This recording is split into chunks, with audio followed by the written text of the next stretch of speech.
আরজিকর কাণ্ডে মৃতার বাবার দাবি, সেমিনার হলের ঘটনাস্থল ঘিরে রাখেনি পুলিশ, যার ফলে ওখানে গিজগিজ করছিল মানুষজন। ঘটনার 18 দিন পরে ভাইরাল সেই ফুটেজ। এদিকে কলকাতা পুলিশের ডিসি সেন্ট্রাল ইন্দিরা মুখোপাধ্যায়ের দাবি, তরুণী চিকিৎসকের দেহ উদ্ধারের সময় 40 ফুট পর্যন্ত জায়গা পুরোপুরি ঘিরে রেখেছিল পুলিশ। তদন্তকারী অফিসার, ফরেনসিক বিশেষজ্ঞরা ছাড়া হাতে গোনা কয়েকজনকেই সেখানে ঢুকতে দেওয়া হয়। তাদের কেউই বহিরাগত নন। এদিকে এ প্রসঙ্গে এবার বিস্ফোরক দাবি করলেন বিজেপি নেতা রুদ্রনীল ঘোষ।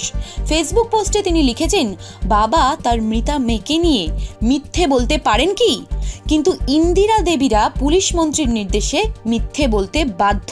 প্রথম দিন থেকেই এটাই চলছে, মিথ্যে আর প্রমাণ লোপাট। কাকে ও কি বাঁচাতে চাইছেন মুখ্যমন্ত্রী? যারা তৃণমূল সমর্থক তারা সবাই এই পরিকল্পিত হত্যাকে সমর্থন করেন বলে আমি বিশ্বাস করি না।